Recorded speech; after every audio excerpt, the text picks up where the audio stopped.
자, 안녕하십니까. 오늘은 최고의 정원과 인문이 담겨있는 건재고택 외암에서 호락하다 시작하겠습니다. 자, 오늘 프로그램은 고택 종갓집 활용 사업의 일환으로 시작됩니다. 문화재청에서 지원하고 충청남도 그리고 아산시가 주최하고 충남문화유산 콘텐츠 협동조합이 주관하는 사업으로서 고택 종갓집 활용 사업이란 고택 종갓집을 활용한 특색 있는 프로그램을 발굴하여 현대 생활에서 사라져가는 전통문화에 대한 관심을 유도하고 상설화를 통한 문화유산 향유 기회 확대 및 지역 관광 자원화를 도모하기 위해서 시작하는 그런 프로그램입니다.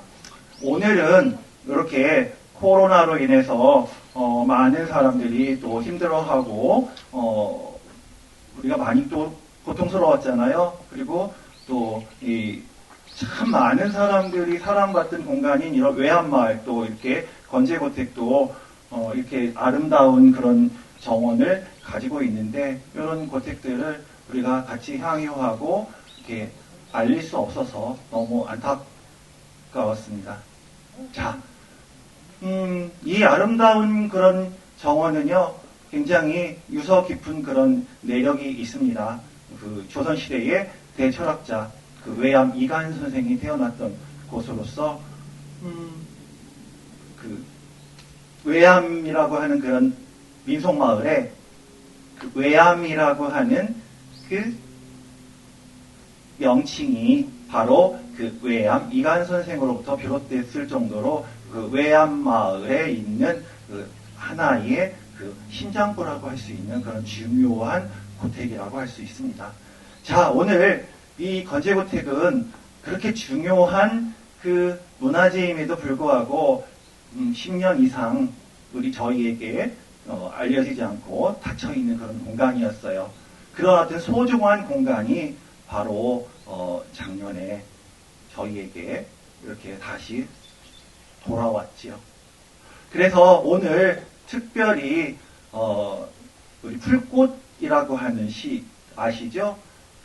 나태주 시인님을 모셔서 요즘 신간으로 나온 부디 아프지 마라. 그리고 건재고택도 다시는 아프지 마라. 그렇게 맥락을 지어서 한번 저희 좌절되는 거 또 그런 어려운 상황들, 역경들 이런 것들 다 이겨내고 꽃을 피워보자 라는 그런 메시지로 한번 좋은 이야기를 청해볼까 합니다. 자, 그렇기에 앞서서 오늘 아산시에 아주 유망되는 꿈나무가 있다고 이야기를 들었어요. 그래서 그 꿈나무를 한번 모셔봤는데요. 조예림 학생이라고 그러네요. 온양 한올중학교, 아산 한올중학교 1학년에 재학 중인데요. 경력을 다 일일이 다 읊을 수가 없어요. 전국 판소리 그런 대회를 다 그냥 수상을 휩쓸고 다니는 그런 친구입니다. 자, 오늘은 특별히 여러분들에게 조금 더 가을의 그런 운치를 주기 위해서 조금 더 귀에 익숙한 상사화라고 하는 국악가요를 들려준다고 그래요. 여러분들 귀 한번 호강 한번 해볼까요? 예. 자, 조예림 학생 부탁합니다.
우리 예림이 양, 어떻게 중학교 1학년이라고, 믿기지 않을 정도로 너무 놀라운 솜씨였어요. 요즘 뭐, 김다연 양이라고 전국을 아주, 유명하게 하는 그 친구가 있던데, 제게는 김다연 양보다 더 사랑스러운 조예림 양이었습니다. 앞으로, 대성할 수 있는 유망주로 자라나기를 바랍니다. 이 외암마을에 이제 들어오다 보면은 매표소 앞에 이렇게 한자로 이렇게 그 각석이 있습니다. 돌로 동화수석이라고 하는 또는 외암 동천이라고 이렇게 각석이 있는데요. 무슨 뜻인지 이렇게 굳이 해석을 하자면은 동쪽마을에 신선이 사는 곳, 또 뭐 으뜸이다라고 하는 그런 표현이라고 하죠. 외암마을이 저쪽 뭐 화해마을이나 뭐 양동마을이나 이러는 그 우리나라의 인송마을하고 다른 점이 무엇이냐면은 약간 풍수지리적으로 약간 약한 것들을 이렇게 보강하는 그런 점들을 하면서 자연 친화적으로 만들었다는 거죠. 이 건재고택만 봐도 10년 동안 닫혀 있다 보니까 아직도 이제는 정비를 하고 우리가 가꾸어 가야 될, 이제 아프지 말게 해야 될 그런 과제들이 우리가 가지고 있어요. 저희 붓끝 닮은 저 뒤쪽에 있는 주산이 설화산이라고 하는 곳인데요. 그 설화산 자락에서 물이 이렇게 흘러서 마을을 이렇게 흘러 지나가는 곳은 아마 민속마을 중에서 이 외암마을이 유일하지 않은가 싶습니다. 그리고 뭐 이쪽이 약간 북서쪽이 될 것 같은데요. 약간 트여 있잖아요. 우리 겨울에는 북서풍이 분다고 하잖아요. 그래서 좀 방풍인 같은 그런 역할도 하고 있고요. 그런 어떤 고택이 그런 자연 친화적과 인공적인 그런 구조들이 있고, 그리고 이곳은 우리가 일본에 여행을 가면은 또 굉장히 정원들이 예쁘잖아요. 그래서 뭐 미슐랭 가이드에서 뭐 선정된 무슨 정원이다 뭐 이런 뭐 하기도 하지만 이 정원은 그렇게 약간 한국식 정원인가 외국식 정원의 그런 어떤 조화로운 정원으로서 우리나라에서 가장 아름다운 그런 정원 중에 뭐 으뜸으로 꼽힌 곳 중에 하나이기도 합니다. 하나 또 소개를 하나 해드릴 거면은요, 우리 치화선이라는 영화가 있었어요. 영화 장승업이라고 하는 그런 화가의 일대기를 다룬 영화, 임권택 영화 감독님이 칸 영화제에서 우리나라 최초로 경쟁 부분에서 수상을 거머쥔 작품이죠. 그래서 2002년도였던 걸로 기억을 하는데요. 아마 배우 이름이 최민식이었나요? 그래서 요 고택에 저거 보고 뭐라고 용마루라고 하나요? 용마루 위에서 이렇게 뭡니까? 인생의 고뇌에 대해서 하는 그 장면을 찍었던 곳이기도 하고요. 뭐 여주인공 손예진. 그 다음에 이렇게 안채를 돌아서 가면은 이제 관리해주는 그 집사가 살았던 초가가 하나 있어요. 그곳은 장동건 원빈 나왔던 태극기 휘날리며에서 장동건하고 고인이 되었죠. 그 부인으로 나왔던 그분들이 살았던 6.25 때 세트장으로 되어서 영화를 찍었던 그런 공간이기도 하답니다. 그래서 국가 중요 민속문화재 233호로 지정되어 있었는데 좀 몸살을 많이 앓았던 곳이에요. 그래서 지금 정비 계획이 이제는 계속 아산시가 이제는 수립되어 있고 또 정비를 해서 우리가 아산 시민뿐만이 아니라 전 국민한테 더 사랑받는 그런 공간이 되기 위해서 우리가 이렇게 노력을 해야 될 것 같습니다. 또한 전통문화의 보존과 계승, 또 오늘같이 이렇게 뭔가의 맥락을 통한 현대적인 활용도 필요하겠지요.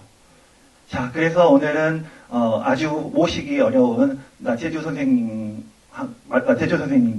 또 희노래 마을의 대표이자 또 작곡가 또 가수를 그 아주 다양한 많은 그 역할을 하고 계시는 신재창 그 가수님과 또 우리 또 아름다운 또 시를 써주시고 많은 또 이렇게 좋은 이야기를 해주시는 유미아 그 시인님을 모셔서 좋은 이야기 대담도 나누고 여러분들한테 희망을 나눠주는 이야기를 할 겁니다. 자, 이제 본격적으로 신재창 가수님이 주로 이제는 우리 나태주 선생님의 아주 주옥 같은 그런 글들을 선율로 띄워드릴 겁니다.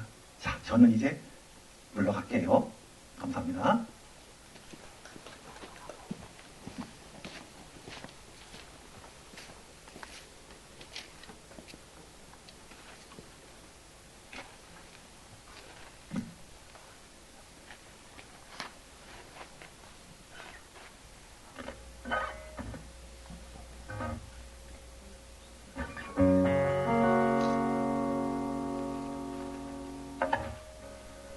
반갑습니다. 안녕하세요.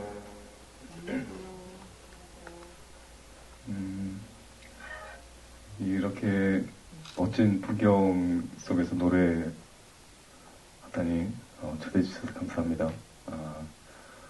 오늘 나태주 선생님을 모시기에 앞서서 선생님의 시를 노래로 작곡해서 발표한 음반이 2014년에 사랑하는 마음 내게 있어도라는 제목으로 발매가 되었습니다.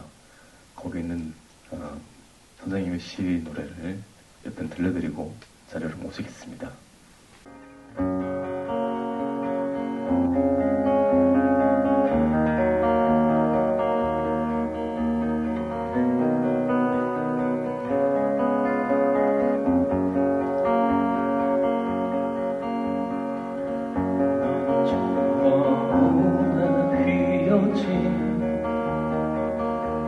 이파리 하나 허공에 몸을 기댄다. 허공도 따라서 휘어지면서 남초 이파리를 살머리 보듬어 안는다. 그들 사이에 사람인 내가 모르는 잔잔한 기쁨의 강물이 흐른다. 그들 사이에 사람인 내가 모르는 잔잔한 기쁨의 강물이 흐른다.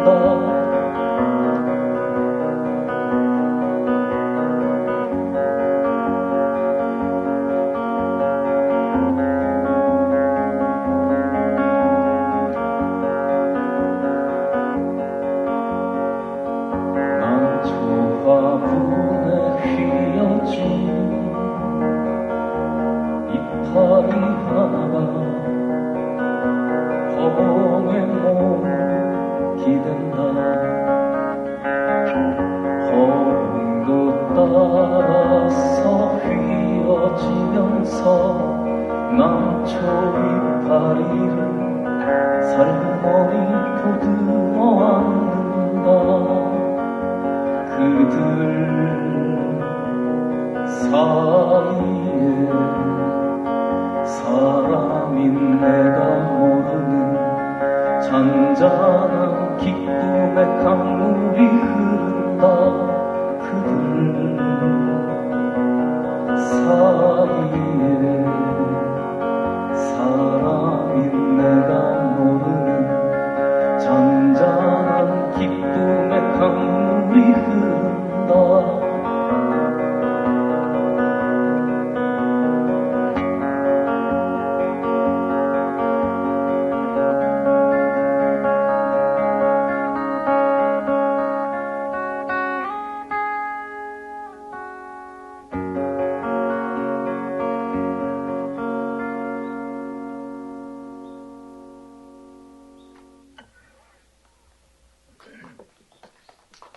감사합니다. 그들 사이에 사람인 내가 모르는 잔잔한 기쁨의 강물이 흐른다 라는 나태주 선생님의 기쁨이라는 시였습니다. 지금 계절과 아주 잘 어울리는 시가 하나 있어요. 들국화라는 시인데요. 노래로 들려드릴게요.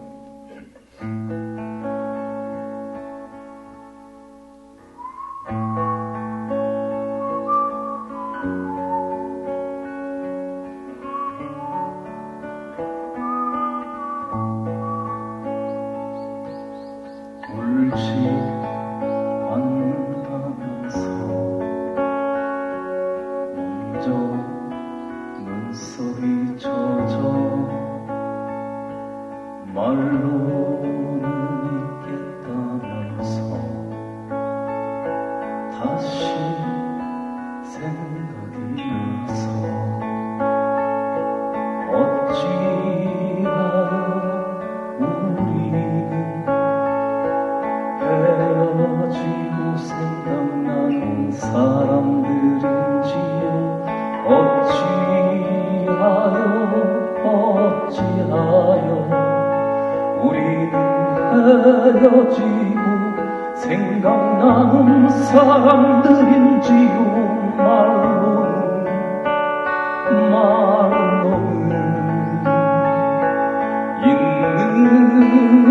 있는다면서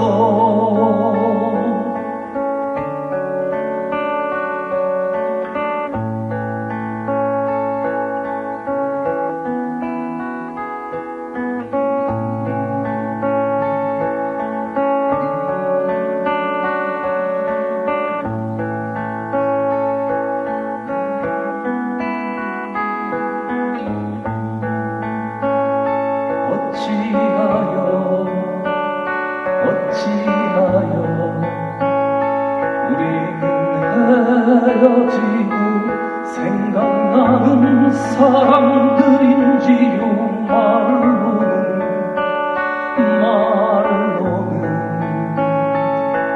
있는다면서 말로는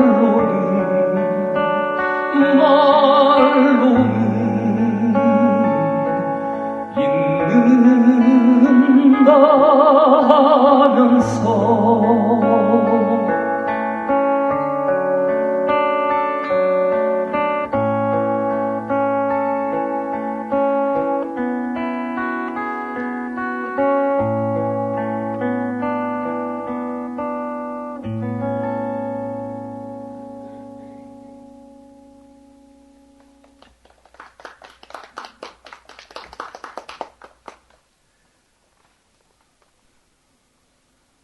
희망이라는 시가 있어요. 날이 새면 시장에 가리라. 새로 산 자전거를 타고 페달을 밟으며 조그마한 소록길을 찾아서 겨울길을 따라서 코스모스 피어나는 곳, 이런 시입니다. 자, 이 노래 들려드리고요. 선생님을 자리로 모시겠습니다.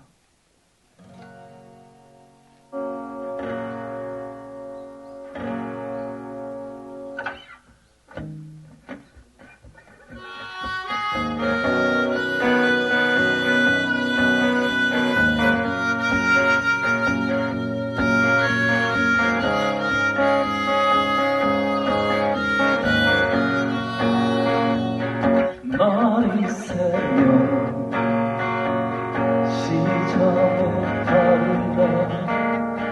새로 산 자전거를 타고 페달을 밟으며 조그마한 소록길을 따라서 길길을 따라서 코스모스 피어나는 곳 아는 사람을 만나면 자전거에서 내려 악수를 전하며 인사를 하고 휘파람을 불면서 언덕을 넘어 겨울길을 따라서 시장에 가리라.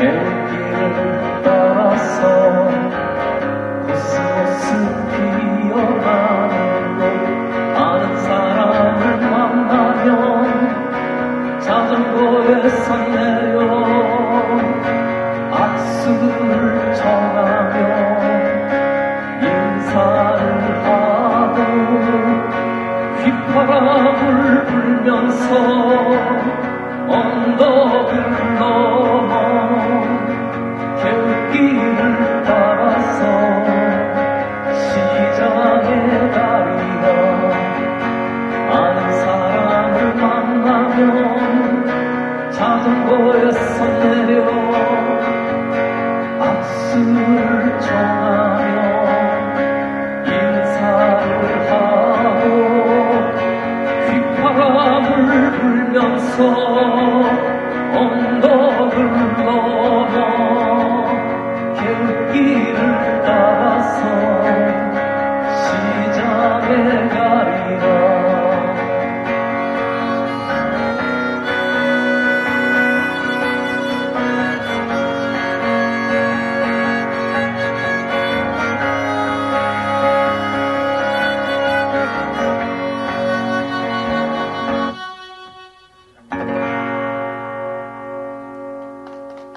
맞습니다. 많이 아프고 힘들었던 우리들에게 가을이니까 부디 아프지 마라 이렇게 위로와 당부를 건네는 따뜻한 시인의 마음과 동행하는 그런 시간이 되기를 바라면서 오늘 이 자리에 함께 하실 나태주 선생님 자리로 모시겠습니다. 네, 선생님께서 방금 절더러 가운데 자리에 앉으라고 하셨는데 저야 기분 좋지만 보는 분들이 불편하셔서 안 됩니다. 여자분이 가운데 앉으면 네. 양쪽에 앉아있는 남자들이 기분 좋잖아요. 네. 지금이라도 받고 앉읍시다. 네. 우리 선생님께서 자연스러운 것을 굉장히 좋아하시는 분이에요. 우리 풀꽃이라는 시 아시죠? 자세히 보아야 예쁘다. 오래 보아야 사랑스럽다. 너도 그렇다. 이 시로 전 국민의 마음을 올려주신 우리 시인님이시잖아요. 그래서 오늘 이 자연 고택에 알맞게 자연스럽게 이야기의 물꼬가 흘러가는 대로 편안하게 이야기를 나누자 이렇게 말씀을 하셨습니다. 그래서 저도 사실은 좀 자연스럽지만 준비를 하고 있어야 됩니다. 어떻게 얘기가 진행될지 모르니까. 선생님 그래도 자리에 앉으시기 전에 인사를 이렇게 하셨는데요. 한 말씀 해주시죠. 인사 말씀을. 네. 제가 외환마을 좀 나이가 든 사람이니까 여러 번 왔는데 깊숙이 안쪽까지 와서 이런 좋은 자리에 앉아보기는 처음이네요. 안 죽고 살아있길 잘했다. 이게 버틴 덕분이다. 그런 생각이 드네요. 외암, 서사, 외암이라는 위자가 우뚝하고 이렇게 크고 이렇게 뚜렷한 그런 뜻을 나타내는 위자 같고 바위암. 이 어른이 이제 호가 외암가신 이신 것 같은데 그렇게 마음속에 우뚝하고 크고 우람스러운 바위를 품고 뜻을 세워서 살고 싶다. 그런 분의 우리 집에 와 있지 않나 그런 생각을 하면서 제가 이제 신지성 선생 노래를 여러 군데서 들었는데 여기서 들으니까 굉장히 우렁차네요. 그래서 저는 잠시 그런 생각을 했어요. 이 바위들이, 나무들이, 이 숲들이, 흙들이 다 그 노래를 들어줘서 그렇지 않나. 그렇게 하고 루미아 선생 그 시를 낭독하는데 갑자기 조용해지더니 저런 소리를 누가 들을까? 그러더니 또 이렇게 조용하고 고요한 그 낭독이 또 그런 대로 또 좋았어요. 그래서 우렁찬 남성은 또 남성대로 좋았고 남청은 좋았고 고요하고 고즈넉한 이 여청, 여자의 목소리도 좋았다 그런 생각을 했어요. 그것이 이 자연과 함께하는 스스로 그러한 스스로 자 그러련 그런데 우리도 와서 스스로 그런 사람이 됐으면 좋겠고 스스로 그렇게 이미 됐다고 생각합니다. 오늘 입으신 한복도 너무 멋지세요, 선생님. 이거 입혀주신 건데 내가 참 몰랐어요. 이게 조끼인 줄 알았더니 배자라고. 나는 그냥 조끼하고 이제 두루마기 근데 아침부터 이제 서울만 아니면 입고 올라고 했어요, 집에 거. 근데 이제 안 입고 오기 잘했어요. 왜냐면 더 이쁘네. 그러게요. 오늘 이 자리가 사실은 우리는 1시간 남짓 이렇게 다녀가지만 이 시간을 위해서 정말 많은 분들이 기획하고 준비하고 또 이렇게 맞추어서 그림을 맞추어서 자리를 잡히고 그리고 무엇보다 이렇게 아름다운 정원 그리고 이렇게 우리의 고택이 기다리고 있었는데 그동안 모르고 못 왔다. 그러니까요. 우리가 온 게 아니고 이 고택 이 모든 여건들이 우리를 허락해 주시지 않았나.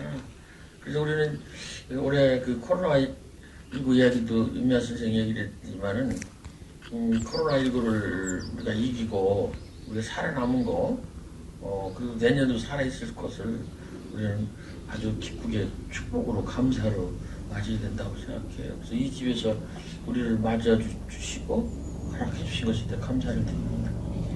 우리 선생님 정말 이 축복을 해주셨는데 특별하신 게 우리 같으면 이제 이런 분위기에 압도되어서 이거 막 살피느라 정신이 없었을 텐데 아까 들어오시면서 제 소리를 이렇게 들으시더니 쟤네들도 목소리를 낮췄네?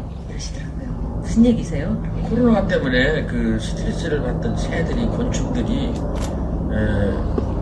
소리가 작게 울어도 되니까 작게 온다고 그래요. 그리고 바다에 있는 그 고래라든가 이런 물고기들도 마음 놓고 이렇게 잘 헤엄치고 잘 다닌다고 그래요.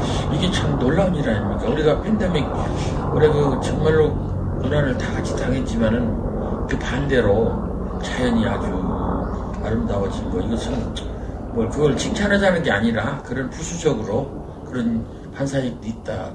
제가 한 며칠 전에 종로 상가에 갔었어요.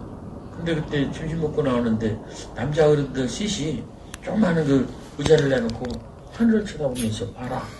서울의 하늘이 저렇게 맑을 줄은 몰랐다.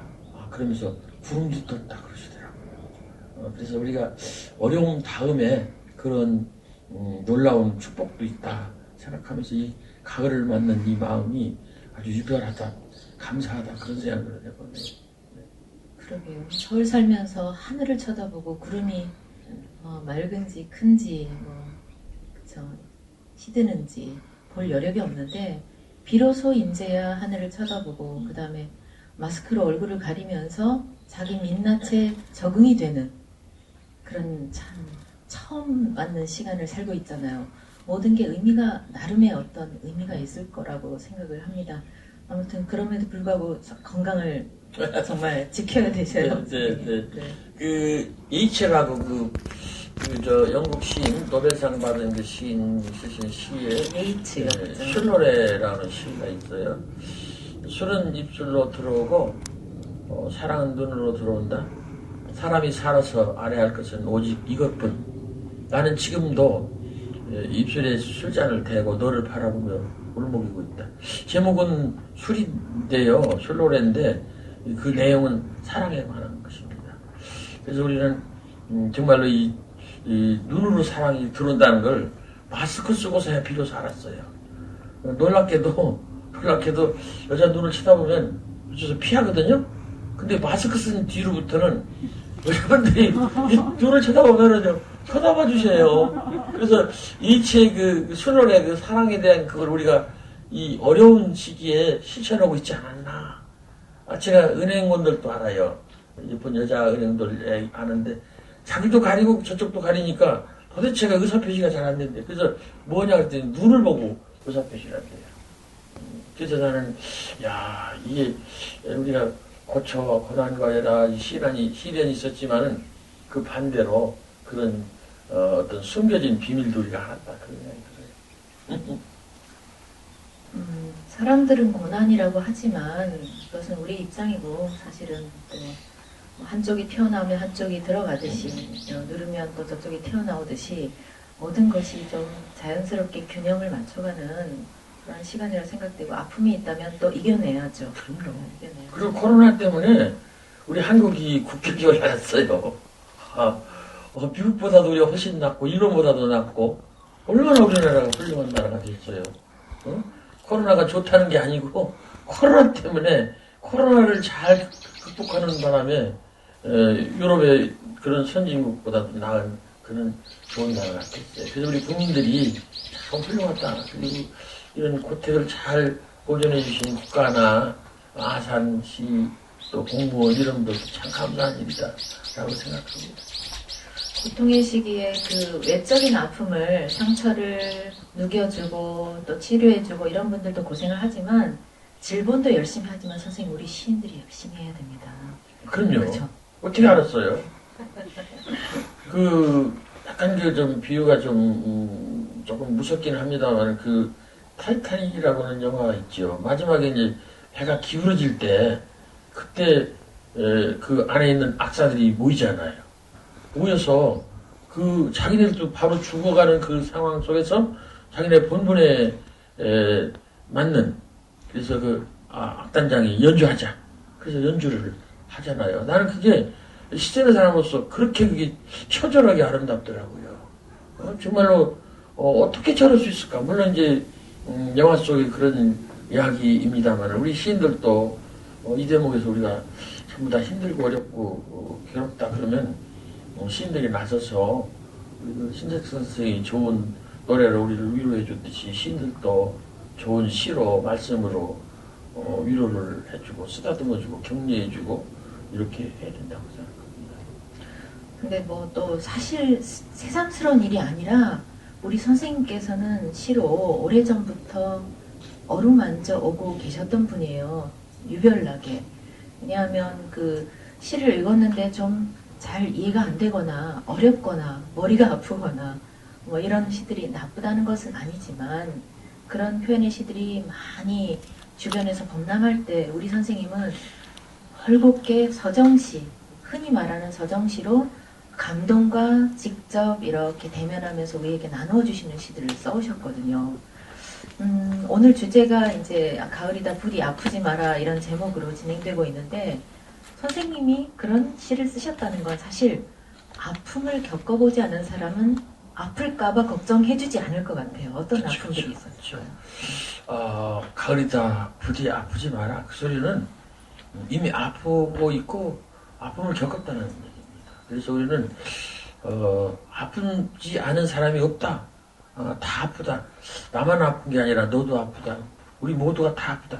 팬데믹 이전에 코로나 이전에 우리는 다 아프다. 그런 생각을 깔고 저는 살았고 그리고 이 대목은 더욱더 아픈 거고요. 그래서 저는 나만 챙길 게 아니라 너를 챙기고 너를 생각하고 너를 위하고 너를 기도하는 그런 마음이 필요하다고 생각합니다. 아까 음야 선생이 읽은 머리 접힌다라는 시도 오래전에 쓴 거예요. 2014년 정도에 쓴 것 같은데 14년 2007년도에 내가 병원에 나와서 몇 년 있다가 썼는데 병원에서 이제 죽을병 걸려가지고 지금도 몸이 좀 시원찮은데 그러고서 나와서 너무 사람들이 고맙고 감사하고 의사들도 감사하고 그래서 그런 마음을 내가 문득 썼어요. 내가 은혜를 받았으니까. 근데 보니까 그쪽도 다 아프더라고요. 집사람도 아프고 안 아픈 사람이 없어요. 그럴 때 가을이다. 가을은 축복의 계절이고 수학의 계절이고 뭔가 좋은 계절인데 그럼에도 불구하고 이별이 있고 어떤 정리가 있고 그래서 이런 때 우리 서로 아프지 말라 하고 격려하고 축복하고 이렇게 응원하는 것이 좋겠다 해서 그 시를 썼는데 그 뒤로 많은 사람들이 좋아해줘서 고맙게 생각합니다. 그 코로나 이걸 대비해서 쓴 건 아니에요. 근데 그 뒤로 책 낼 때도 어떤 출판사에서 이 제목으로 책을 하나 내줬는데요. 아마도 책을 팔아먹으려고 그렇게 됐을 것입니다. 이때 자기네들이 생각해보니까 많이 아픈 사람들이 있으니까 책을 제목을 부디 아프지 마라 그러면 그렇구나. 책 사야 되겠구나. 그래서 책을 내지 않는가 싶어요. 아까 희망이라는 시도 선생님 아프신 이후에 쓰신 그렇죠. 시. 네네. 저는 희망이 어디 크고 멀리 있고 대단하고 반짝거리고 화려하고 그런 줄 알았어요. 그랬더니 그게 아니더라고요. 선생님 편안하게 얘기하시지만 편찮으셨던 정도가 극심하셨어요. 다시 힘들었던 지난날을 되돌려 짚어보시는 건 힘든 일이겠지만 조금 얘기를 해주시면 그 그 얘기를 정도 내가 선생님, 네. 하도 많이 해가지고 딴 데서 많이 해가지고 처음 들으셔서 모르시니까. 그분은 들었을 건데 모릅니다. 기억이 안 나요. 2007년도에 제가 교직 정년 6개월을 앞두고 2월 28일에 새벽에 쓸개가 완전히 터져가지고 왜 119도 안 갔는지 몰라. 지금은 가나 모르겠는데 택시를 타고 눈발 날리는 그 새벽에 나와서서 대전에 있는 대학병원으로 갔는데 3일밖에 못 산다. 그래서 장례 준비하라. 그래서 이제 집사람이 이제 물자리도 보고 제가 그때 현직 교장했는데 정년 6개월 앞두고 학교에서 장례위원회 만들고 그리고 식순 다 꾸미고 그리고 조사 이런 송부연서까지 다 쓰고 그런 상황에서 저를 기다렸어요. 죽을 저를. 근데 밖에서 다 준비를 했는데 안에서 정작 죽을 사람이 죽을 준비가 안 돼가지고 안 죽었어요. 그렇게 얼마나 안 죽었냐면 6개월 동안 안 죽었어요. 몸 전체가 이제 고름덩어리 비슷하게 돼가지고 염증이 꽉 차서 폐혈증 직전에서 6개월 동안 있다가 참 그 의사 이번에도 참 나는 의사들 어제도 내가 정인병원에 가서 이제 이야기를 하면서 놀란 것이 우리나라 의사의 10분의 1만 공공의래요. 그러니까 10명 중에 9명은 그 개인 병원 차리고 이렇게 돈 벌고 그런 사람이고 10명 중에 1명만 정은경 본부장 청장 같이 국립병원 원장 같이 국립병원 그런 의사 같이 이런 공공의 일을 하면서 돈을 조금 받고 공무원으로서 근무한다고 그래요. 근데 그 10분의 1밖에 안 되는 그 공공의로서 우리 코로나19를 이렇게 잘 이겨냈잖아요. 그래서 저는 그런 의사들의 도움으로 간호사들의 진짜 특별한 스페셜 케어 그런 걸로 해서 제가 살아왔어요. 그런 뒤로 제 인생이 다 달라졌습니다. 그래서 아까 우리 신 선생이 부른 희망이라는 시도 그때 썼습니다. 나에게 희망은 뭐냐? 병원에서 나와서 공주 시내로 돌아가서 공주 시내 공주고등학교 앞에서부터 이쪽 산성공원까지 한번 걸어가 보는 것. 여러분 그것이 저 희망이었어요. 그리고 자전거를 하나 새로 사서 저는 자전거가 제 유일한 교통수단이거든요. 제 이름이 나태주인데 나 좀 태워주세요. 그래서 나는 나 태워주는 사람이 많아서 그냥 자동차 없이도 잘 산다고 제가 얘기를 하는데 그게 궁색한 별명입니다. 진짜로 자전거를 샀어요. 그러고서 시장에 가서 우리 집사람이 생선 사와라 하면 생선 사오고 새주 사오라 하면 새주 사오고 그랬는데 그게 그렇게 마음속으로 기쁘더라고요. 근데 그 시를 작곡하라고도 안 했는데 자기가 작곡해갖고 내가 부르라고도 안 했는데 자기가 부르고 그래서 들으신 거예요. 저는 선생님을 닮고 싶어서 올해부터는 차를 안 가지고 다닙니다. 그러면 불편할 텐데. 자전거를 하나 샀습니다. 여기까지는 자전거 못 타볼 텐데. 동지 세 사람이 앞에 앉아 있습니다. 여기도 차가 없는가 봐요. 저는 운전면허는 심지어 1종을 땄어요. 어떤 뜻으로 빨리 하면 좋은 걸 따야지 이러면서 1종을 땄는데 따고 바로 장롱으로 갔고 10년 동안 운전을 안 해서 그림 면허입니다. 네, 운전을 안 해서 사고가 안 사고가 났거든요. 없군요. 예? 네. 아무런 사고가 없구나. 근데 다녀보니 시간 약속 지키기에는 대중교통 만한 게 없고 그리고 마음 편안하게 그 시간 동안 좀 마음을 쉴 수도 있고 책을 읽을 수도 있고 여러 가지 일을 할 수 있더라고요. 좋을 수 있어요. 네, 좋을 수도 있고. 운전하면 못 졸잖아요. 네. 그러네요. 제 안전이 거기서 비롯됐군요. 네, 또 하나 깨닫습니다. 네. 아무튼 선생님 그렇게 이제 힘든 얘기 잠깐 해주셨는데 사실은 정말로 화급한 상태까지 가셨고 제 개인적인 생각으로는 그 이전에 선생님은 사실 그렇잖아요. 시를 쓰는 사람들 모든 예술가들은 예술을 창작을 하다 보면 처음에 약간의 포즈가 들어가거든요. 자세가 이렇게 해야만 한다, 써야만 예술적이다라는 것이 있는데 뭔가를 딱 푸는 순간 자연스러워지고 그게 높은 경지잖아요. 그러기 어떻게 그걸 쉽잖아요. 알았어요? 이런 겁니다. 시는요, 시답지 않게 써야 돼요. 시답게 쓰면 별로예요. 진짜 시는 어디에 있느냐면 이 자연 속에 있고 사람 속에 있고 자기 인생 속에 있어요. 세 군데 있어요. 자연 속에 있고 세상 속에 있고 사람 속에 있고 나한테 이미 인생 속에 있는데 이걸 자꾸 책 속에서 찾다 보니까 시가 자꾸 딱딱해지고 좀 부자연스러워지고 아까 자연스럽다고 했잖아요. 부자연스러워지고 그래가지고 자꾸 남 얘기를 하는 것 같아요. 근데 내가 아프고 나서 이미 나는 죽었잖아요. 그러니까 다 깨지고 다 포기하고 그리고서 다시 이제 끝난 사람이 뭘 그래? 그래서 나는 그냥 대충 쓴다. 그래서 시답지 않은 시를 쓰는데 거의 놀라운 일이에요. 그 뒤로 우리 독자들이 그 시답지 않은 시를 좋아하더라고요. 그래서 한마디만 더 하면 이렇습니다. 시인은요, 자기 나름대로의 고유한 자기 나름의 그 개성, 특별한 걸 쓰는 거죠. 근데 이것이 독자들한테 가가지고 많은 사람들한테 가서 그들도 그렇네? 해야 돼요. 그러니까 듣도 보도 못한 건데 다른 사람들이 알아듣는 거예요. 이걸 나는 아우라라고 그렇게 얘기하는데 그 시인만이 가지고 있는 독특한 것, 남들이 흉내낼 수 없는 것, 그것 중에 하나가 불꽃이 아닌가. 자세히 봐야 예쁘다, 어려봐야 사랑스럽다. 너도 그렇다. 이 너도 그렇다는 말은 제가 자주 하는 말인데 선언과 같은 말이에요.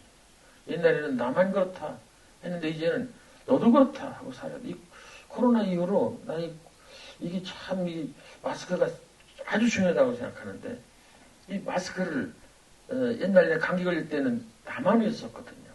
내 감기를 좀 치료하기 위해서. 근데 이 코로나 이후에는 나만 위해서 쓰는 게 아니라 너를 위해서 쓴다 이거예요.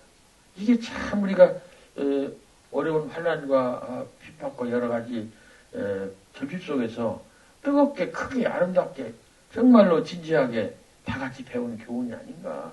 그래서 이제 우리를 앞으로 살아갈 때 나만 그렇다 이렇게 사는 세상은 이미 갔다. 먹고 함께 코로나와 함께 이제부터는 너도 그렇다. 그러면 자기 씨가 좋다는 걸 자화자찬할 것 같네. 선생님 겸손하신 분인 줄 다 알므로 무슨 말씀을 하셔도 헤아려 듣는데 방금 말씀하신 것처럼 너를 위해서 끝끝내 마스크를 써주는 것이 결국은 나를 위한 일이 되는 거잖아요. 그 남을 위하는 게 나를 위한 일이 되는 것임을 잘 몰랐다가 이제는 정말 절실하게 배우면서 느끼는 그런 시간인 것 같습니다. 맞아. 네. 맞아. 선생님 아까 질문을 많이 하신다 그래서 제가 막 긴장했는데 기분이 좋아져서 노래를 청하고 싶어요. 선생님 노래, 그렇지. 선생님 시로 만든 노래 한 곡 더 들려주세요. 지금 이 노래를 딴 사람 노래도 좋아요. 아니요. 오늘은 안 스페셜한 된대. 시간이고 안 된대. 선생님 노래가 다 좋은데 얘기가 다른 네. 사람 시인 노래도 좋은 게 많아요. 제가 특별히 부탁한 노래입니다. 어떤 그래요? 노래냐면 선생님 시가 노래가 됐잖아요. 근데 원래 시의 뿌리는 노래거든요. 글자가 없던 시대에 전해줄 수 있었던 것은 노래로 전해졌기 때문에 나중에 글자가 나와서 그거를 옮겨 적은 거거든요. 그래서 우리가 지금 보는 시가 이제 문학이 되고 이렇게 하는 건데 노래라는 노래가 있어요. 노래는 어디에서 와요? 옆에서 오는 거죠. 우리 삶에서 그런 노래입니다. 한번 들어보시죠.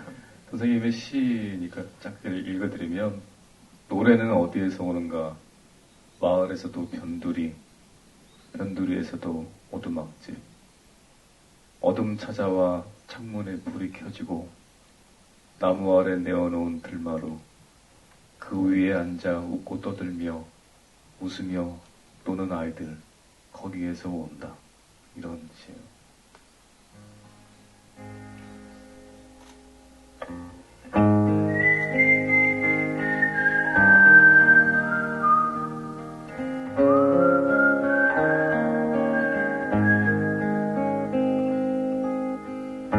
노래는 어디에서 오는가 마을에서도 변두리에서도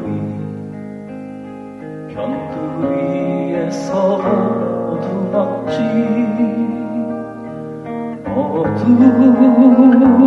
찾아와 창문에 불이 켜지고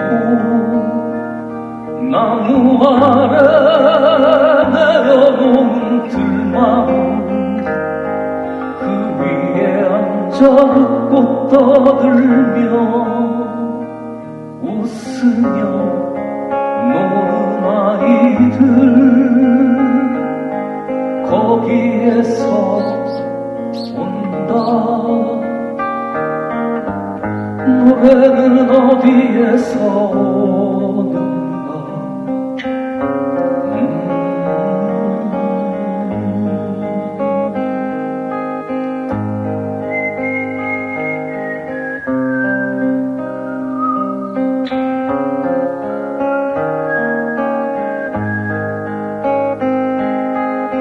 노래는 어디에서 오는가 한 길에서도 오솔길이 가다가 길을 멈추고 도란도란 사람들 목소리 들려오는 오두막집 개구리라도 청개구리 따라서 노래 부르는 들창 거기에서 온다 노래는 어디에서 오는가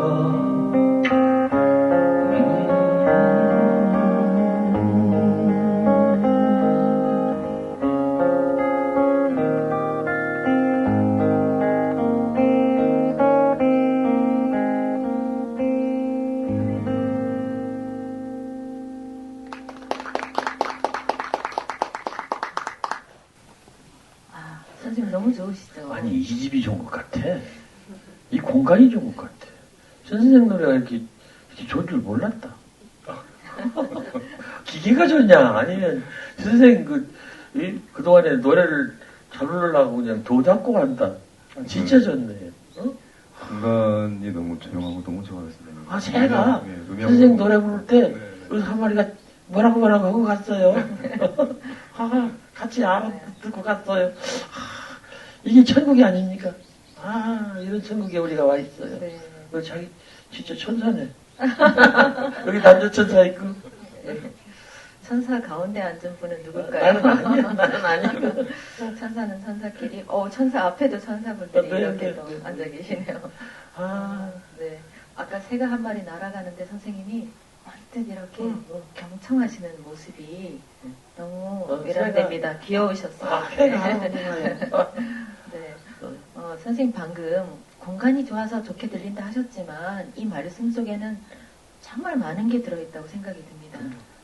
네. 이런 모든 과정, 여기를 마련한 어떤 과정부터 여기에 와야 했던 인연까지 우리의 모든 것들이 그렇게 들어있는 겸손하시고 따뜻한 말씀이셨다 생각이 드는데 우리 선생님이 이런 뭐 따뜻한 말씀만 사실 하시는 게 아니라 시인은 성인이 아니잖아요.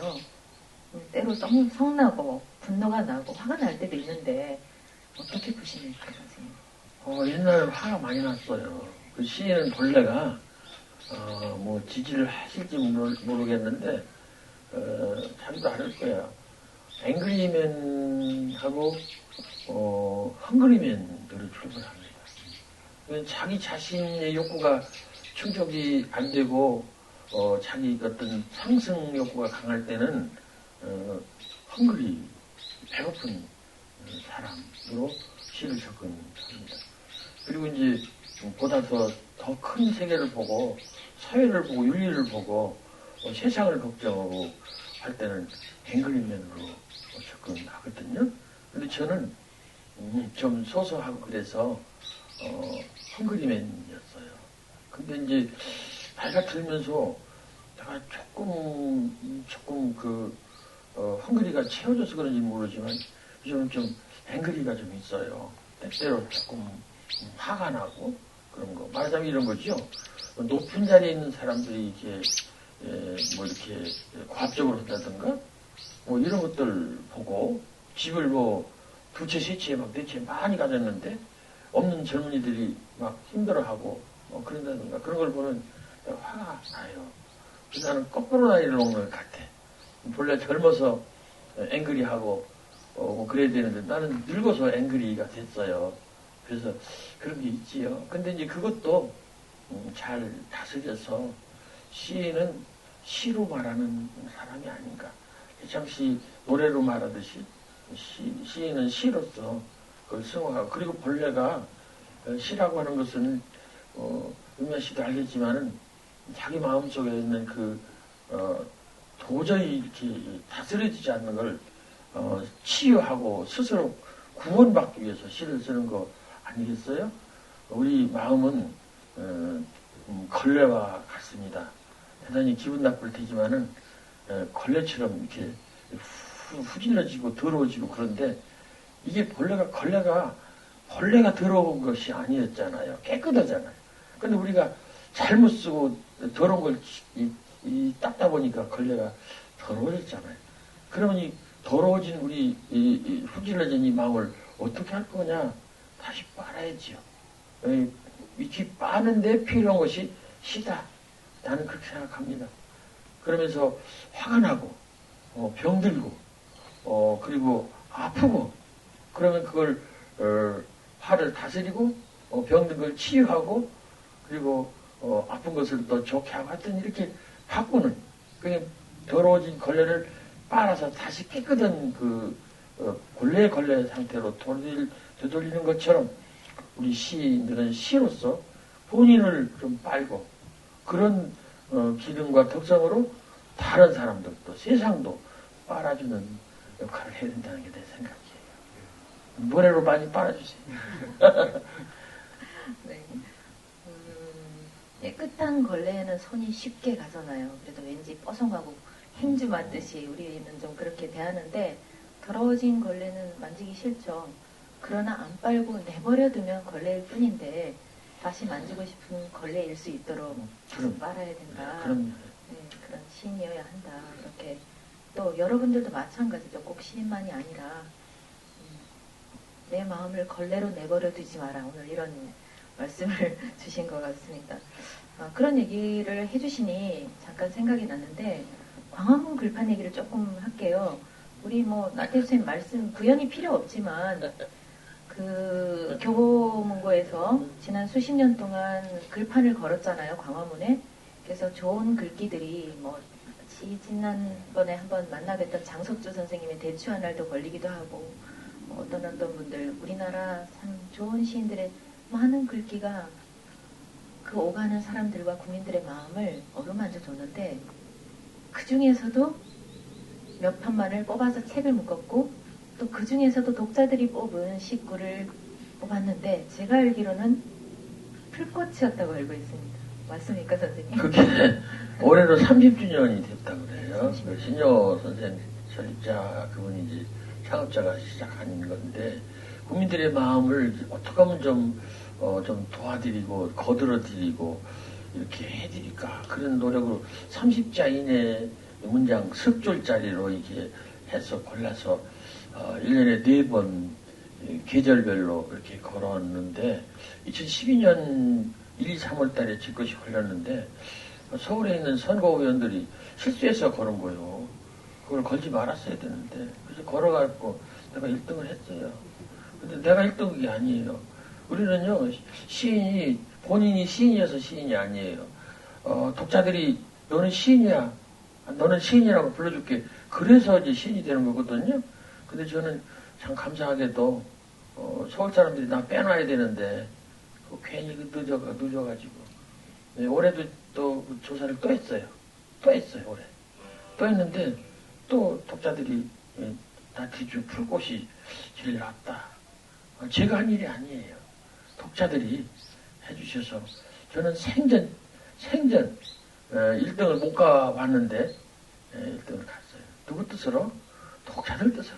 그래서 시인들은 독자한테 잘해야 됩니다. 정치가들도 독자한테 국민들한테 잘해야 돼요. 높은 분들도 밑에 있는 후배들한테 잘해야 돼. 내가 교도소에도 가끔 가요. 저기 얘기하러. 근데 이제 교도관들한테 얘기를 합니다. 죄수한테 잘하십시오. 죄수들이 다 없어지면 당신들부터 없어집니다.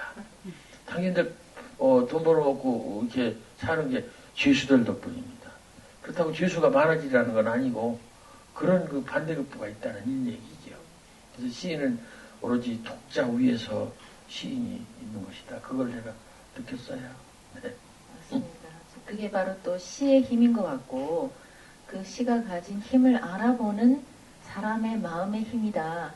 강제해서가 아니라 좋으니까 알아보는 거잖아요. 근데 억지해서 되는 일도 아니고 그런 정도로 시가 힘이 세다 이런 생각을 했고요. 그것과 어울려서 이제 조금 생각이 나는 게 지금 노벨 문학상 발표가 났는데 루이스 글릭이라는 미국의 여성 시인이 상을 받았잖아요. 이런 글귀가 하나 있길래 제가 적어와 봤습니다. 글릭의 목소리는 가장 개인적인 고통의 순간을 표현하면서도 그것이 보다 포괄적인 인간의 문제로 확장되도록 하는 그런 서정시의 가능성을 제시했다. 이런 평가가 있었어요.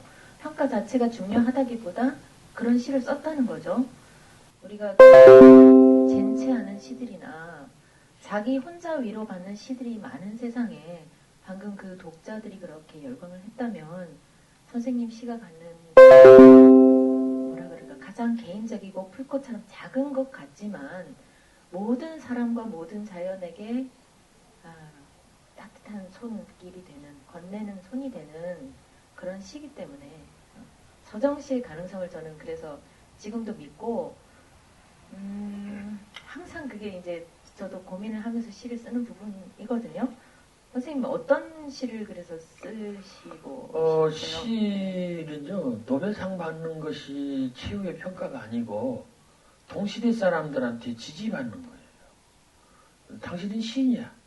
그리고 우리가 당신 옆에 같이 있었던 것이 다행스러워.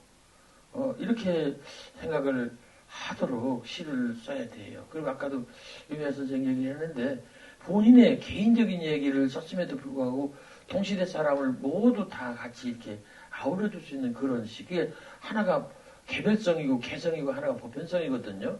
근데 그 두 개가 떨어져 있는 것 같지만은 연결이 돼 있어요. 보편적이면서 개별적인. 근데 그게 하나가 되는. 그게 참 어려운 건데, 제가 알기로는 노벨상 그 위원회에서도 첫 번째 보는 항목이 그것일 것입니다. 자국민한테 얼마만큼 지지를 받나. 이거는 굉장히 중요한 항목입니다. 자국민한테 얼마나 지지를 받나. 자국민한테 지지를 못 받으면 노벨상도 안 준다. 그런 얘기예요. 그리고 시인의 끝은 노벨상이 아니라 독자들한테 좋은 이익을 줘서 희망을 잃은 분들에게 희망을 주고 조금쯤 그 힘든 사람을 좀 일으켜주고 원기를 같이 가는데 서로 그 동행을 하면서 우정을 나누고 이렇게 그런 것이 시인의 끝이 아닌가 그런 생각을 하고 BTS 얘기를 좀 할게요. 영국 사람들은 그 얘기하기를 셰익스피어의 작품을 영어로 읽기 위해서라도 영어를 배울 가치가 있다 이렇게 말을 한다고 해요. 그 사람들이 진짜 상당히 건방진 얘기예요. 셰익스피어 작품을 읽기 위해서라도 영어를 배울 가치가 있다. 장사하기 위해서 영어를 배우지 누가 그 셰익스피어 작품을 읽기 위해서 영어를 배워요. 근데 그 사람들은 그렇게 아주 고품격으로 말을 해요. 하는데 지난번에 그 요즘 BTS가 이제 많이 얘기도 하고 뭐 설왕설래 합니다만은 난 잘 모르겠어요. 걔들이 노래인지 아닌지 그것도 잘 모르겠는데 어쨌든 이 BTS가 대단한 사람들. 외국인이 이렇게 말하는 걸 들었어요. BTS 노래를 듣기 위해서라도 한국말을 배워야 되겠다. 나는 이게 겁나게 큰 영광이라고 생각해요.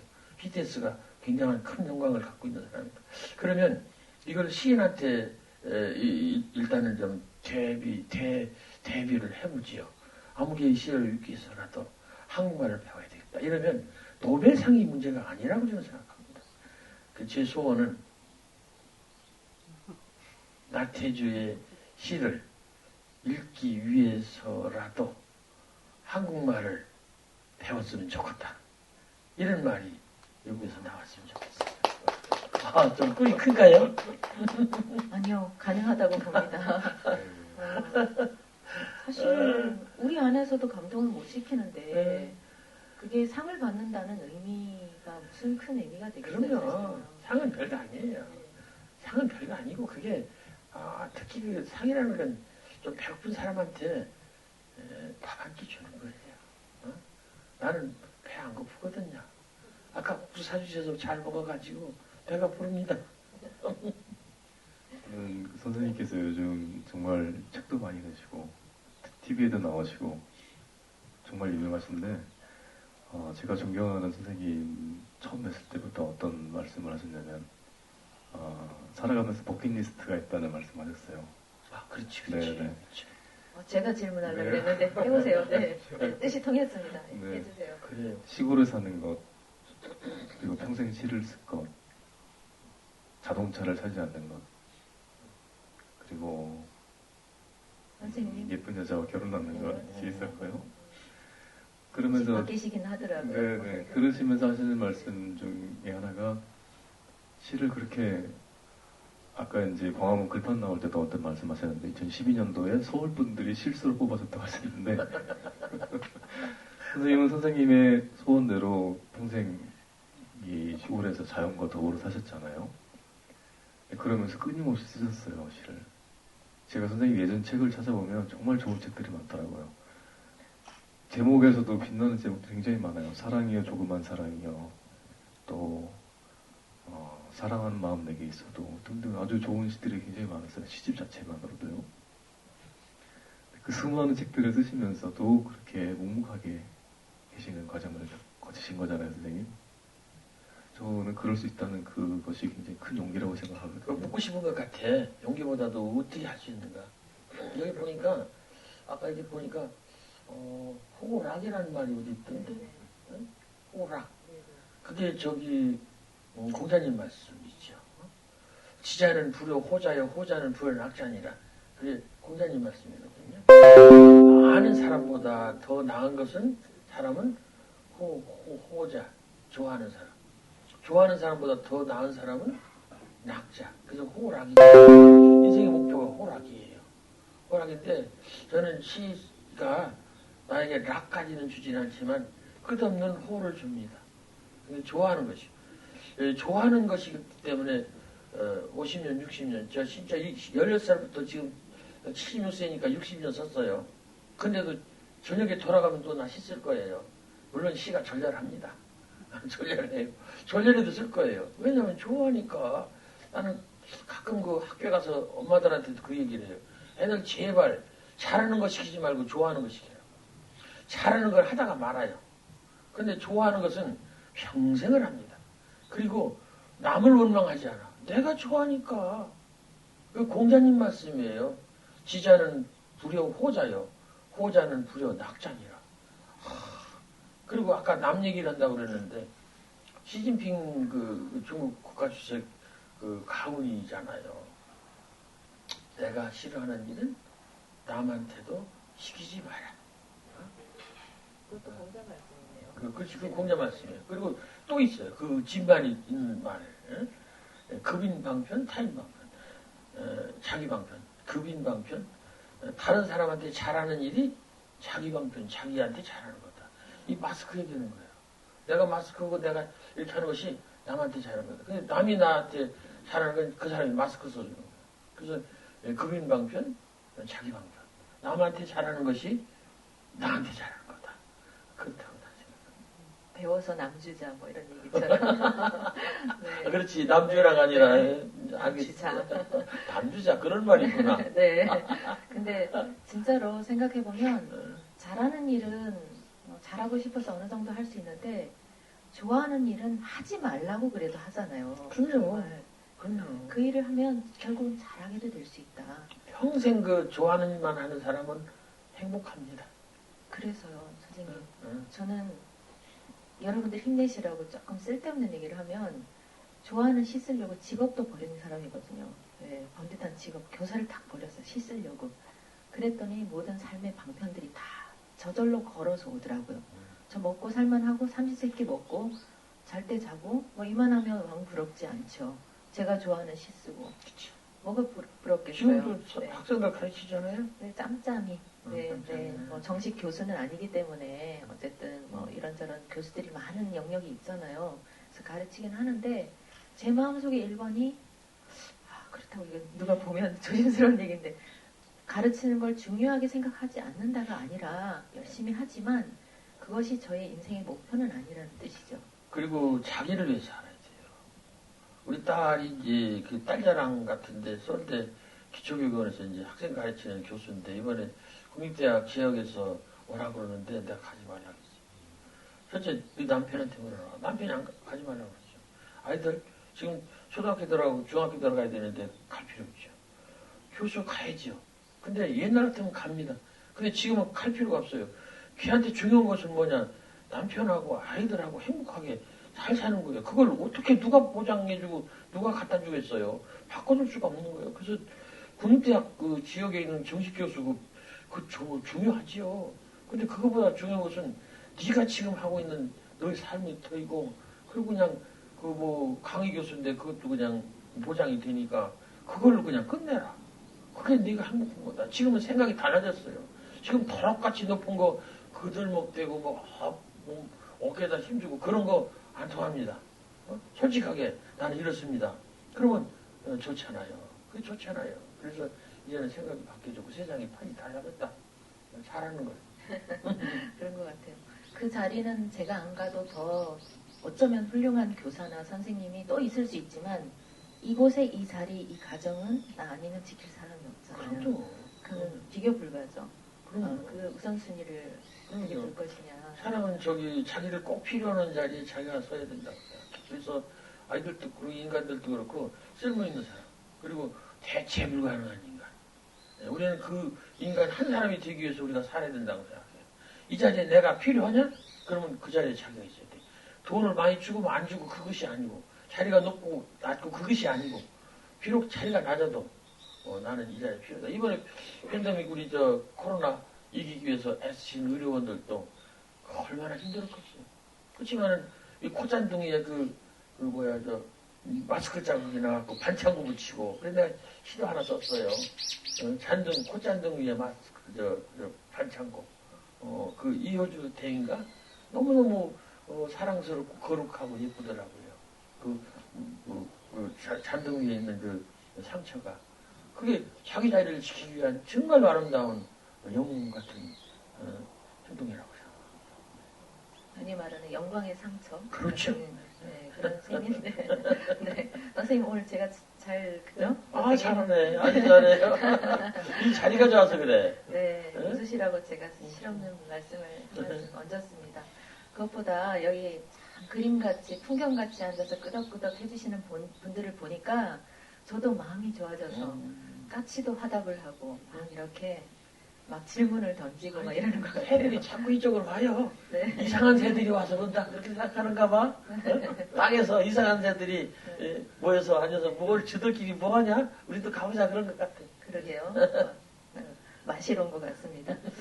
방금 막 가르치는 얘기도 나오고 가족 얘기도 나왔는데 사실은 선생님도 오래 교사 생활을 하셨잖아요. 초등학교 교사도 하셨지만 교장 선생님으로 이제 퇴직을 하셨는데 한번 질문을 던질게요. 가르치는 일, 또 한 여자의 남편이 된 일, 부모가 된 일, 시를 쓰는 일, 또 동료 시인들과 벗이 되거나 선배가 되거나 후배 시인이 된 일, 너무나 다 구구절절 어려운 일들 뿐인데 그 중에 가장 보람 있거나 가장 시는- 어렵구나. 네. 시 쓰는 일이 가장 어렵고도 좋았어요. 어렵고도 좋았어요. 그리고 지금도 그치지 않고. 나는 그 선생할 때 시 쓰는 일이 진짜 좋아서 그걸 하고 싶었는데 벌이가 안 되잖아요. 그래서 한쪽으로는 시인은 직업이고 선생은 직업이고 시 쓰는 건 본업이다. 말도 안 되는 소리를 해서 그냥 그렇게 살았어요. 밤에는 시인으로 낮에는 교사로 그렇게 살아서 43년을 보냈는데 13년 전에 보내고서 이제 끝내고서 이제 직업이 떨어졌잖아요. 그래서 본업만 남았는데 너무너무 좋아요. 너무너무 좋고 교장을 했는데 교장 너무너무 힘들었어요. 아무것도 안 하고 도장만 치는 자리인데도 무한 책임이 있고 너무 따분하고 그런데 이제 교장 그만두니까 너무너무 좋고 내 멋대로 살고 말이죠. 내가 시간 조절하면서 내 뜻대로. 그거 이겁니다. 공부 중에요. 우리 저 외암 선생님 같은 분이 이제 무슨 소리 하느냐 이렇게 이제 말씀하실지 모르겠는데 공부 중에는 위인지학 있고 위기지학이 있어요. 그러니까 위기지학이라는 건 뭐냐면 자기 자신을 위해서 하는 공부예요. 그리고 위인지학이라는 것은 자기 자신을 보면서 세상에서 출세하고 돈 벌고 이렇게 취직하기 위해서 하는 것이 위인지학입니다. 근데 두 가지가 다 같이 필요해요. 근데 오늘날 우리들은요, 위기지학, 자기 자신을 위한 공부는 거의 안 해요. 그러니까 내가 뭘 잘하고 뭘 좋아하고 나 끝까지 이걸 보람 찾는가 그게 아니고 얼마만큼 해야 취직하고 빨리 대기업에 가서 내가 돈 많이 받느냐 이것만 생각하는 거예요. 어떻게 해야 내가 상 받고 상이 중요한 게 아니에요. 공부하다 보면 상이 오는 건데 바로 그런 거예요. 그래서 이제 거꾸로 된 거예요. 그래서 위기지학, 위인지학이라는 게 있는데 나는 선생을 끝나고 집에 있으면서 위기지학을 할 수 있어서 좋았어요. 나를 위해서. 나의 기쁨과 나의 성장과 나의 영혼의 구원을 위해서 뭐 자다가 일어나서도 책을 읽고 컴퓨터 찾아보고 또 컴퓨터다 글 쓰고 그런 위기지학. 그래서 위인지학과 위인지학과 위기지학이 있는데 그 두 가지를 같이 섞어서 같이 조화롭게 잘하라고 우리 외암 선생님이 뒤에서 말씀하시지 않을까 그렇게 생각합니다. 네, 선생님 말씀 중에 놀라운 깨달음이 하나 왔는데 지금 우리 시대 사람들이 선생님 말씀과 어쩌면 반대로 알고 있고 살고 있다고 생각이 들어요. 철저히 나를 위해서 나는 나를 위하는 삶, 공부를 1등하고 싶고 언어를 배우고 미술을 배우고 하는 게 나를 위한 일이라고 생각하고 하고 있거든요. 근데 사실은 그 일이 누구를 위한 공부고 학습이고 재능에도 안 맞는데 뭔가를 배우고 이러는 것들이 출세를 위해서 하는 그럼요. 그런 것들인데 출세가 되고 나면 그때 가서 꿈이 사라져버리는 그럼요. 그런 현실이 오잖아요. 그럼요. 그럼 자기를 위해서 사는 게 아닌 거죠. 자기한테 자기의 꿈을 심어야 돼요. 자기한테 자기를 높여야 돼요. 조병호 선생이 결국 나의 천적은 나였다 그랬어요. 나의 천적은 나였다. 그래서 세상에서 가장 귀한 사람은 가장 훌륭한 사람. 아이고 노래꾼이 왔구나. 고마워. 그 가장 훌륭하고 귀한 사람은요 자기를 이길 수 있는 사람이에요. 그래서 그 조병화 선생님 말씀처럼 결국 나의 천적은 나였다. 그래서 자기 자신을 다스리고 문제가 자기예요. 자기. 불행하다 행복하다는 것도 자기고 만족한다 하는 것도 자기고 그래서 나 자신을 다스리고 나 자신을 위하고 나 자신을 사랑하고 나 자신을 용서하고 내려놓고 이렇게 사는 것이 좋지 않을까. 그걸 진짜 아름다운 뜨락에서 배웁니다. 저가 오늘 이 시간 그런 말씀 들을 수 있게 여기 함께하는 것도 결국 저를 위한 왜냐면 제가 찾아온 인연이니까 그럼요. 그리고 정말 축복할 수 있다면 지금 앉아 계신 몇 분 비대면이니까 띄엄띄엄 앉아 계시잖아요.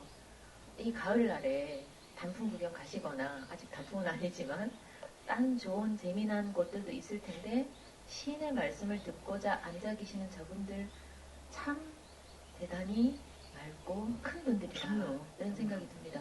나를 못 위해서. 오셔도 또 유튜브로 지금 보시고 계시는 분들도 같이. 그러신가요? 쑥스럽네요. 정말.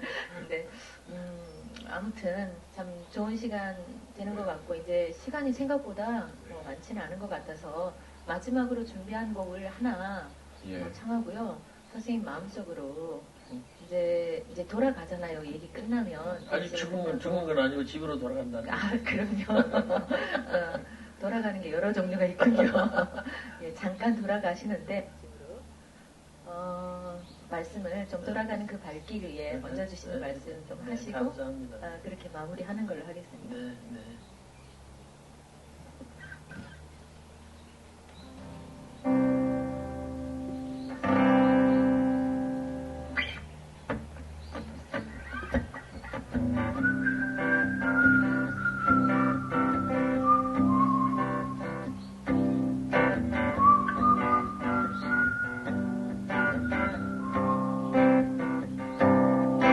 사랑하는 마음 내게 있어도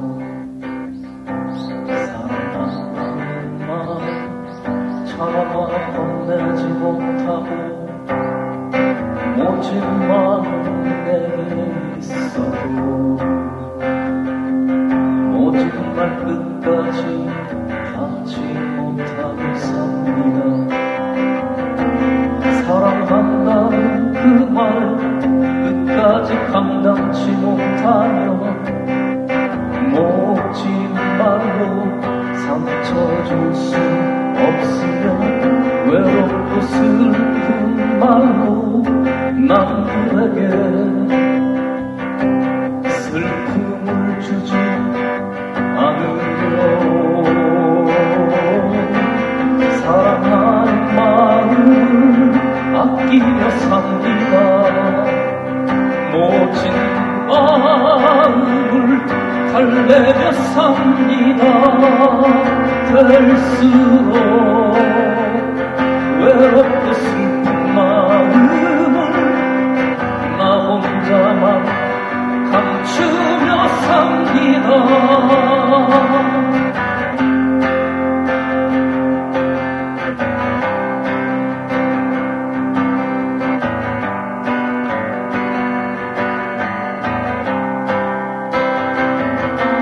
사랑한다는 그 말 끝까지 감당치 못하며 모진 말로 상처 줄 수 없으며 외롭고 슬픈 말로 남들에게 슬픔을 주지 않으려 사랑하는 마음을 아끼고 삽니다. 모진 마음을 달래며 삽니다. 될수록 외롭고 슬픈 마음을 나 혼자만 감추며 삽니다. 사랑하는 마음을 아끼며 삽니다. 모진 마음을 달래며 삽니다. 될수록 외롭고 슬픈 마음을 나 혼자만 감추며 삽니다.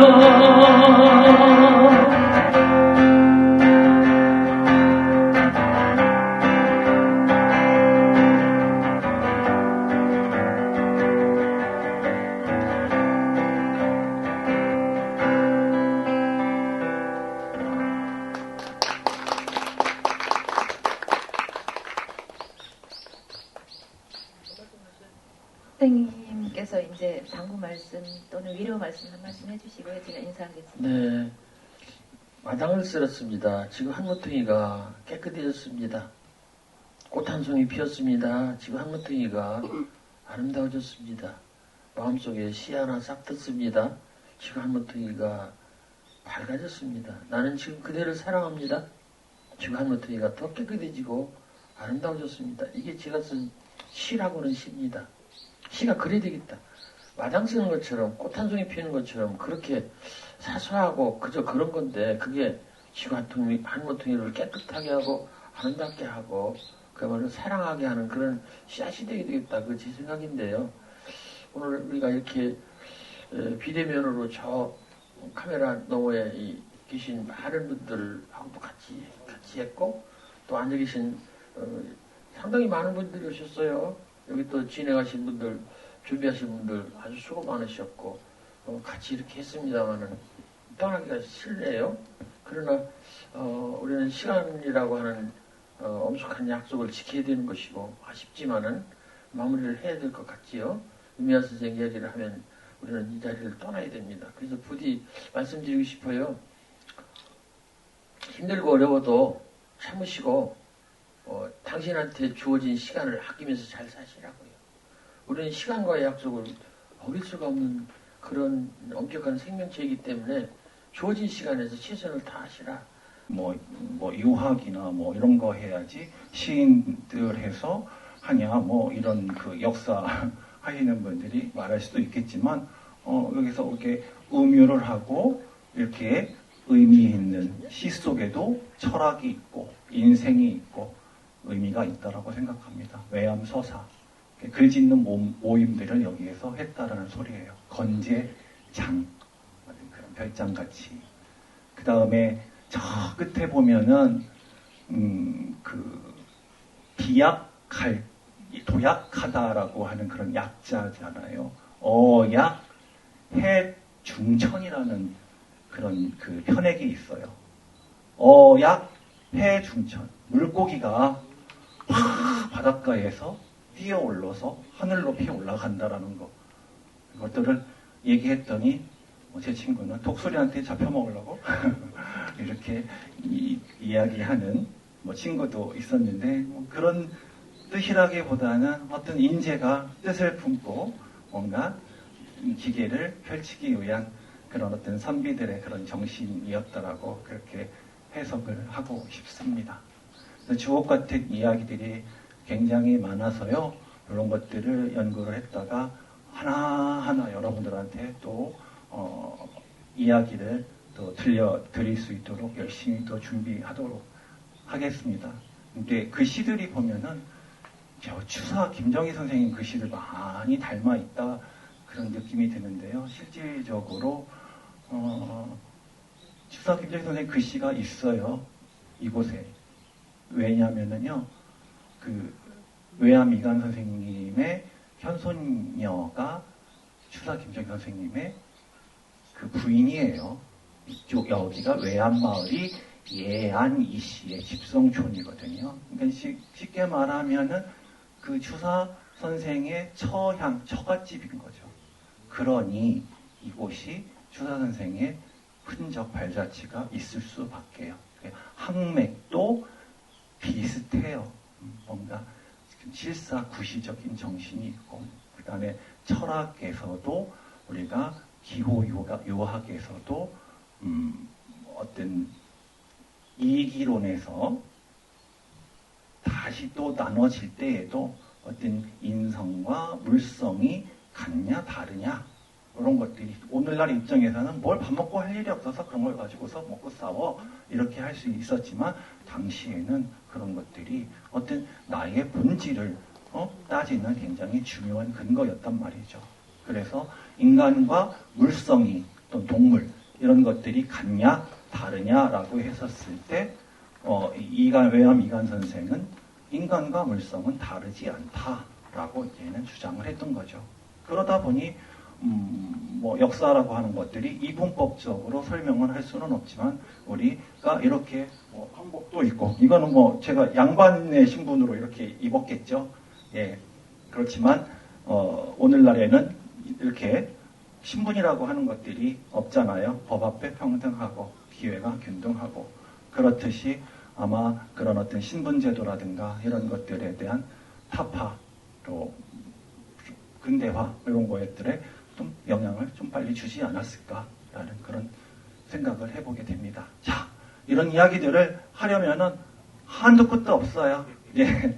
그래서 이제 이 사업은 고택 종갓집 활용 사업인데 사실 전국에서 한 40여 개의 정도의 고택 사업들이 선정이 돼서 사업을 하고 있어요. 그래서 종손들이 살고 종가 음식도 만들고 규방 음식 이런 전통들이 내려오고 하는 집들도 있고 그렇지만 이곳은 프로그램을 만들 때 아까 아픔이 있다고 그랬어요. 구구절절히 이야기는 다 할 수는 없지만 아픔이 있는 곳이었었고 또 지금 종손이 관리하면서 살고 있는 곳이 아니어서 저희가 기획자가 막 종가 음식을 만들고 이렇게 당장은 할 수는 없겠지만 앞으로 이런 현대적 활용과 전통 문화의 계승, 조화 이런 것들을 꾸준히 또 연구하고 노력을 해 나가야 되지 않을까 싶습니다.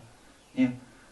더 하면 이제 지루해지겠죠. 시간도 맞춰야 되겠고요. 그래서 또 코로나로 상반기에 많은 프로그램들을 못해서 준비를 해놨지만 못했어요. 날이 추워져가지고서 굉장히 많은 조바심이 있기는 하지만 되는 대로 여력이 되는 대로 최선을 다해서 프로그램들을 더 만들 수 있는 만큼 만들어 가 보도록 해보겠습니다. 자, 또